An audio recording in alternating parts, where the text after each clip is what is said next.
Hello humans, Master Dinnerflex here, bringing you the low quality content you deserve, and today I think I'll be going over Constellar Tellarknights. Now, on that poll I posted maybe a week ago, I wanted to see what decks you guys wanted updated, and it was a functional tie between Tellarknights and Agents.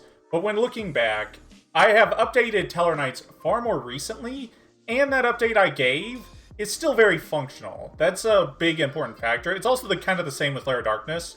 The last update I did is still functional for right now and still very valid for what it's trying to do. So I was thinking there's not a lot of gain in me remaking a Tellarknight deck, just because there's already one to work with.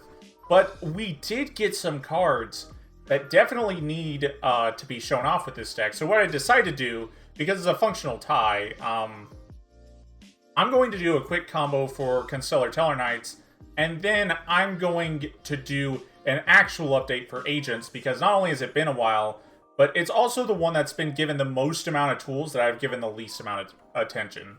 So we're going to do this combo, and what we're going to show off are the Armored XYZ cards, because I've never really shown off what these cards are capable of doing, and what's really nice about them is they're proactive, reactive, go first, go second cards. So it's they're really nice, and really, really powerful for this deck specifically for the reason you're about to be shown. So for this quick combo, you will need to make a rank 4. One of the materials for that rank 4 needs to be a Constellar and or Tellarknight that's level 4. So we will go ahead and summon these two Constellars. This is also another thing I should probably mention first, is for the longest time, I didn't see the point of having a lot of Constellars in this deck, because they're ultimately duds, except for the exact point of getting monsters on board, and only so many of them do that. But it turns out that's the only thing that matters, because what you actually want to do with this deck, let me show it off right now, is you want to have a series of monsters that can just get themselves on board, and then you want a number of Tellarknight names to make Deltaros matter. So that's basically what you're going to see come up with this combo. So we have our two level 4s. We will go ahead and make Caduceus. We will detach a material. And then we will banish Sheraton to go ahead and get Caduceus, which we can then special summon. And of course, with Caduceus, we are going to search Constellar Tellarknights, which we will activate to get that other level 4 back, which is why it need to be a Tellarknight or Constellar. Next, we are going to turn Caduceus into Ptolemy, and then we are going to use Tellarknight Constellar to turn it into Deltaros. And this is where the combo will really start. We'll go ahead and detach target Deltaros to itself, destroy it, and we will get a Tellarknight from deck, which is then how we access the entirety of the Tellarknight engine. And we are going to go ahead and summon Alteran. Next, we are going to overlay 2 of these, and we are going to summon Gaga Magician, detach the Alteran specifically to summon the Deltaros, and then of course Alteran sees a Deltaros summon, so it'll special summon itself. And on activation, we can target cards up to the number of light or dark XEs, destroy them. We'll target Deltaros, which of course Deltaros will go ahead and summon a Deneb, which will get us a search for Altair. So as you can see, once you get to a certain point, you can then access the entirety of the Tellarknight engine, and you don't need that many Tellarknights in main deck to facilitate a lot of these plays. So it's actually, you can have a very limited number, and you're just using Deltaros to get to every single name you want. So next, we are going to go ahead and summon XYZ Armor Fortress, and we're also going to overlay these into Ptolemaeus, which we'll go ahead and skip a few steps ahead. Go ahead, detach, overlay for Nova, and then we can do Infinity. Now we are going to detach 2 materials from the XYZ Armor Fortress, which this card can search 2 cards, Armored XYZ, with different names from your deck to your hand. Now, it's very important to have both search targets, because we want to rank up this XE, but we actually cannot do that if this card has materials. So if you happen to draw one of these in your combo, something you'll have to keep in mind is you need to use an XE that has only, no materials on it, so this can only search 1. So you have to actually be kind of mindful of how this card can get your searches going. But now we are going to activate Armor XYZ. And this card, you can target a face-up monster you control and attach an XE from your graveyard to it. And we are going to... what is going on here? We are going to attach Deltaros to this, which, as you can see, if this card is sent from the field to the graveyard, you get where this is going.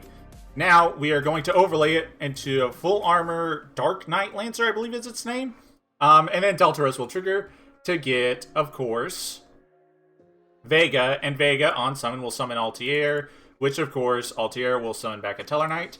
And next, we can use Darklay Rancer's effect, and we can grab back an Armored XYZ card, which we will go ahead and do that. And now we will activate it again, because it's not a hard once per turn, and we will attach the Deltaros to the Deneb. And then finally, we will overlay these two into Batlamus, which the Deltaros will drop off, sent from the field to the graveyard, so we can summon a Tellarknight, and we will go ahead and summon Lirin, which we can go ahead and search any Tellarknight spell or trap, which... could be any of them. Because this is only a 2-card hand, I'll go ahead and discard this, but like you can go ahead and search anything. You can search the Genesis, which is Harpy's Feather Duster. You can search follow up with another Constellar Tellarknights. You can search so many things. And then finally, we'll go ahead, activate Batlamus, detach, discard, let's just say this. And then we will make Diamond, and then we will set this trap, and it'll be the end of our turn. Now, as you can see, I put Infinity in the extra monster zone because of the fact that if these two positions were switched, I could technically get Contact Fuse for no reason. So obviously, whenever I have a board with Infinity, I try to be mindful of that. Even though it's a 1 in a billion chance of happening, it's not a 0% chance of it happening. So let's look at this in board real quick. So obviously... we have an Omni Negate, and Diamond is a Floodgate and a Solemn Strike for Dark Monsters. 2 Solemn Strikes for Dark Monsters. So that's like pretty decent end board. But what we have here is full Armored XYZ. And this card, while you control an XE, you can go ahead and XE summon. And this is really cool because it can actually even XE with 1 monster. So something I've even done before is I only had a 2 Material Tolmaeus in the end phase. I went ahead on my opponent's turn, summon Nova, and that allowed me to summon Infinity that way. Like, there's a lot of really cool interactions with this card specifically when it comes to, like, monsters that can just be plopped on another XE. So it's very cool. But in this instance, we'll go ahead and overlay these two for another Batlamus. Now, this is nice because all the monsters on field from now on are going to be dark, which means Diamond... now it's just a Solemn Strike for any monster on the field. But in addition, because a Tellarknight is special summoned, we can summon Alteran again. And we have 1, 2, 3, and 4 technically Dark XE monsters because of Batlamus. So we get 4 pops here, 2 Solemn Strikes here that's also a Floodgate, an Omni Negate, and then finally, Tellarknight Lancer, when an XE is equipped to a monster, you can attach 1 monster your opponent controls as a material. So what we can do afterwards is banish this from our graveyard to use its graveyard effect to attach Deltaros to any one of these monsters we want to keep around for longer.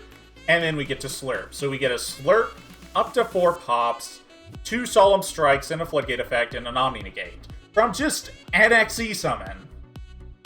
And that's pretty impressive because a lot of these tools, they're not just in it for this one linear combo. There's so much utility outside of it, and it gives these cards a lot of power and a much more varied toolbox. Because even if you don't need to summon Batlamus, you can go into Caduceus, recycle cards, and still get like 3 pops. Like, there's so many things you can do with this inboard. And you don't even need to summon a Tellarknight XE. This can just summon any XE, so one of them, sometimes like if I'm getting hit with a board breaker, you can just go into Light Dragon and protect your entire field.